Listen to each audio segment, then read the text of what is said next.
사도행전 7장 9절에서 16절 말씀입니다. 사도행전 7장 9절에서 16절, 신약성경 166면 196면 되겠습니다. 사도행전 7장 9절에서 16절 말씀입니다. 여러 조상이 요셉을 시기하여 애굽에 팔았더니 하나님이 그와 함께 계셔 그 모든 환난에서 건져내사 애굽 왕 바로 앞에서 은총과 지혜를 주심에 바로가 그를 애굽과 자기 온 집의 통치자로 세웠느니라. 그때 애굽과 가나안 온 땅에 흉년이 들어 큰 환난이 있을세 우리 조상들이 양식이 없는지라.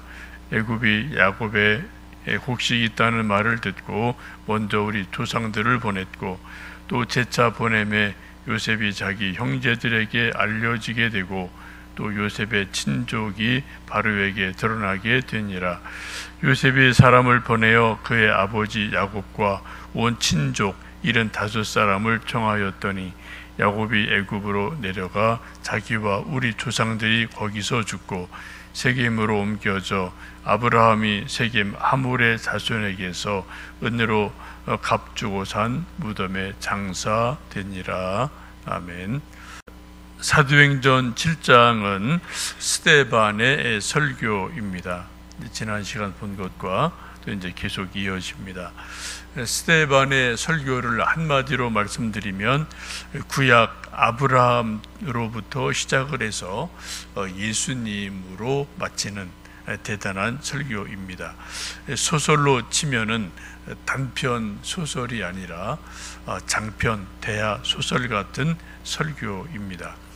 우리가 구약에서 아브라함 한 분만 설교하기도 엄청 벅찬 분이고 그분의 삶이나 사건이나 또 하나님 만난 일들이 엄청나게 많은데 아브라함으로부터 시작해서 구약 전체 또 신약 전체를 꿰뚫는 대단한 설교를 하고 있습니다.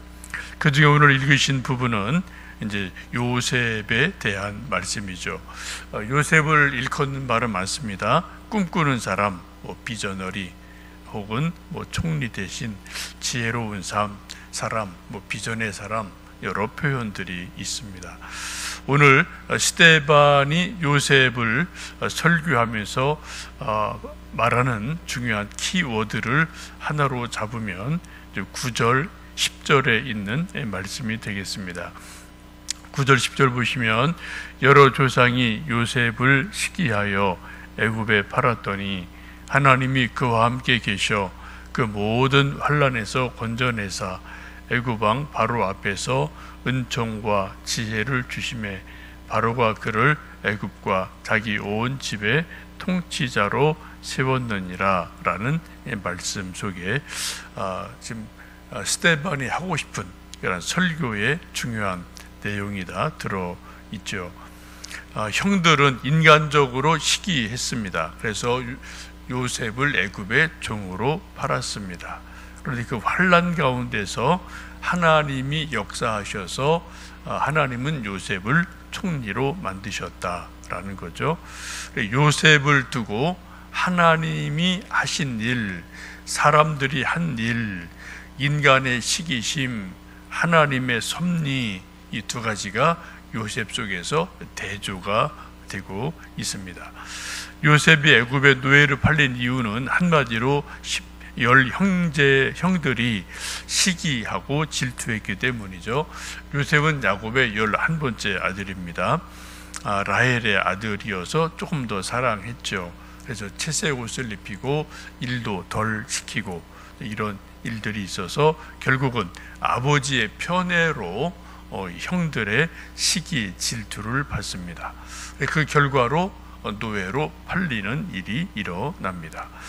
노예는 요즘 우리가 잘 감이 안 오지만은 옛날 기록을 보면은 노예는 당나귀와 노예는 똑같다라고 말해요. 단지 당나귀는 말 못하는 존재고 노예는 말하는 노예다라는 차이가 있을 뿐입니다. 짐승과 똑같은 취급을 받죠. 그래서 사고, 팔고, 또 죽이고, 하는 일들이 있고, 한번 노예가 되면은 당사자뿐 아니라 후손 대대로 노예가 되는 신세가 노예입니다. 우리 인간들의 심리, 마음에는 다양한 심리, 마음가짐이 있게 되는데, 그 중에서 가장 무서운 것 중에 하나가 시기, 질투라는 것이죠. 에덴 동산에서 이제 아담이 쫓겨나고 에덴 동산 밖에서 일어난 최초의 사건이 가인과 아벨의 살인 사건입니다. 그 원인도 성경을 보시면 시기, 질투였다고 말씀을 하죠. 사막교부 에바구리오스라는 분이 있는데, 이분이 인간의 본성, 마음, 심리를 아주 정확하게 꿰뚫어본 대단한 분인데, 그분이 쓴 글을 보면은 우리 인간의 심리, 본성에는 8가지 큰 악한 마음이 있다라고 이제 말을 해요. 이것 중에 중요한 것이 시기심이라는 것이 있습니다. 시기심은 성경적으로 보면 단순한 마음가짐, 심리 상태가 아니라 사실은 죄다라고 성경은 이 말씀을 하죠. 우리 사람들의 마음을 무겁게 하고 부자유하게 하고 불행하게 하는 수많은 일들 중에 하나가 바로 시기, 질투심이 들어가면 어느 누구도 자유할 수 없고 거기 포로가 되는 일들이 일어납니다. 복음서를 보면 대제사장과 바리새인들도 예수님 십자가에 못 박은 것도 시기와 질투로 인한 것이다 라고 말씀을 합니다. 오늘 9절 말씀 보시면은 형들이 시기로 요셉을 팔았다라고 말씀을 하시고 있죠. 그러나 하나님은 그 요셉과 함께 하셨다라고 말씀을 합니다. 세월이 한참 지나서 요셉이 총리가 되고, 또 이제 이 가난 기근 때문에 형들이 곡식을 얻으러 오게 되고, 그래서 결국은 요셉을 만나고 서로 또 이런저런 인사를 몇 번 이제 만나는 과정에서 일어나게 됩니다. 창세기 50장에 보시면 그렇게 요셉이 형들에게 말합니다. 당신들은 나를 해하려 하였으나 하나님은 그것을 선으로 바꾸사 오늘같이 만민의 생명을 구하게 하려 하셨나이다 라고 말을 하죠. 요셉이 노예로 팔리고 큰 고초를 당하고 또 형들이 요셉을 죽이려고 했던 그러한 것을 지금 요셉은 훗날 말하기를 하나님의 손길이 나를 이끌어내셨다, 하나님의 섭리의 손길이 있었다라고 고백을 하게 됩니다. 우리가 인생을 살면서 늘 기억해야 될, 특별히 믿음의 사람들이 기억해야 될 단어 중에 하나는 섭리, 하나님의 경륜이라는 것을 우리는 종종 생각을 하고 또 뒤늦게 깨달을 때가 종종 있습니다. 우리가 인생을 살다 보면은 이 사람 만나고 저 사람 만나고 또 헤어지고 또 친구가 되기도 하고 원수가 되기도 하고 또 이사를 이곳으로 가기도 하고 저곳으로 가기도 하고 또 이민을 가기도 하고 다시 돌아오기도 하고, 이런 다양한 일들이 누구나 다 정도 차이는 있지만 한 곳에 태어나서 그 집에, 그 동네에, 그 직장에서, 그 교회에서 계속 하는 사람은 이 세상에 거의 없어요. 그죠? 거의 대부분은 태어난 곳에서 얼마 살다 또 학교 때문에, 직장 때문에 여기 왔다 갔다 하고 이사 몇 번 하고 또 직장도 왔다 갔다 하고 교회도 왔다 갔다 하고 외국도 왔다 갔다 하고 이런 일들이 누구나 다 그런 일들이 있게 마련입니다. 여러분 광교를 어떻게 오셨는지 여러분 다 형편들이 있으셨을 거예요. 또 우리 교회에 나오다가 또 광교를 떠나서 멀리 이사간 분도 계시고 이런저런 분들도 또 있기도 하죠. 그 발걸음 속에 우리가 기억해야 될 것은 또 하나님의 경륜이 있을 수 있다라는 것을 우리는 생각을 하게 됩니다. 또 지금 코로나로 전 세계가 지금 고통을 당하고 이제 막히고 또 코로나 때문에 어쩔 수 없이 또 다른 데 가야 되고 하는 일들이 지금 세계적으로 일어나는 그런 상황을 우리는 살아가고 있습니다. 사업이 잘 되는 분도 있고 사업이 망하는 분도 있고 이런 게 지금 코로나 때문에 또 늘 세상이 그렇죠. 한쪽 울면 또 한쪽 웃고 또 비 오고 또 맑은 날이고 그럼 또 남학신 파는 아들 두고 또 우산 파는 아들 둔 엄마는 한날 울다 또 한날 웃다 이런 것들이 세상 살아가는 모습 아니겠습니까? 교회들도 지금 큰 교회도 작은 교회도 다 지금 고통 중에 있어요.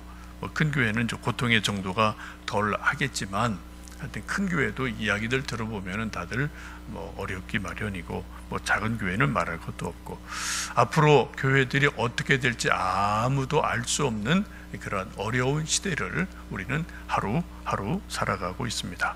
기도하고 하나님의 뜻이 뭘까를 우리가 궁금히 여기고 또 인도하심을 기다리고 우리는 살아갑니다. 하나님이 일하시는 방법은 우리 사람들이 예측할 수가 없어요. 그래 우리 형들의 시기 때문에 요셉이 종으로 팔려가게 되고 노예로 팔려가게 되고 그리고 또 얼마 후에 그 전 세계적인 대기근이 일어나게 되고 또 양식을 사러 형들이 애굽에 오게 되고 그래서 또 요셉을 만나게 되고 또 그 다음에는 또 이제 나머지 아버지와 75명의 그 식솔 전체가 요셉이 있는 애굽으로 와서 또 기근을 이겨내게 되고 그렇게 간 것이 잠깐 가야지 했는데 400년이나 애굽 땅에서 머물게 됩니다. 그래서 갈 때는 75명이었지만은 400명이 지나는 동안에 수백만 명의 거대한 민족으로 자라게 됩니다. 그래서 애굽에서 75명이 수백만 명의 거대한 민족이 되는 역할을 보면 마치 애굽이 인큐베이터 같은 역할을 하는 거죠. 하나님이 전쟁도 없고 강제 노동은 좀 하지만 여러 가지 어려움들을 좀 이렇게 안 할 수 있는 환경으로 몰아 넣으시고 그리고 이제 그 백성을 큰 백성으로 만들어내시고 그 다음에 이제 출애굽해서 또 약속의 땅으로 이끌어 가심을 보게 됩니다. 하나님은 종종 사람들이 상상할 수 없는 시나리오를 쓰십니다. 코로나도 그런 거죠. 이걸 누가 몇 달 전에 이 정도의 파괴력이 있을 줄 어느 누가 세상에 알았습니까? 난다 긴다 하는 사람이 좀 많습니다. 세상에 정치인, 미래학자, 의사, 과학자 엄청나게 많은데 불과 서너 달 전에 코로나로 인해서 세계가 이처럼 휘청휘청거릴 거다라고 예측한 사람은 거의 없거든요. 근데 지나고 나서 한 달, 두 달, 세 달 지나고 나서 하다 보니까 이제 세계가 휘청휘청하는 그런 일들이 있지 않습니까? 우리가 지금 이 고통과 어려움을 우리는 다 알 수 없지만 우리가 한 가지 분명히 믿는 것은 이 고통과 어려움 중에도 하나님의 뜻하신 바가 분명히 있다. 우리 지금은 몰라요. 그죠? 인생이 대부분 그렇죠. 하나님의 섭리를 알아가는 손길은 대개 일들이 지나고 나서 이제 과거를 돌아보면 그게 그런 거구나. 그때 그런 의미가 있었구나. 하나님이 그런 또 섭리가 있었구나. 라는 것을 이제 뒤돌아볼 때 비로소 알게 되어지죠. 우리가 그런 날이 있기까지는 오늘 하루를 또 힘들지만 믿음으로 살아가야 되고 또 요셉이 하루하루 노예로 팔려가서 고통당하고 어렵지만 하루하루 믿음으로 하나님 의지하고 살아갔던 것처럼 우리도 오늘도 하루를 믿음으로 살고 기도하며 살고 또 하나님의 긍휼을 구하며 살아갈 때 또 하나님이 모든 것을 합력해 선 이루는 은혜가 있을 줄로 믿습니다. 오늘도 함께 영육간에 강건한 하루가 되시기를 바랍니다. 기도하겠습니다.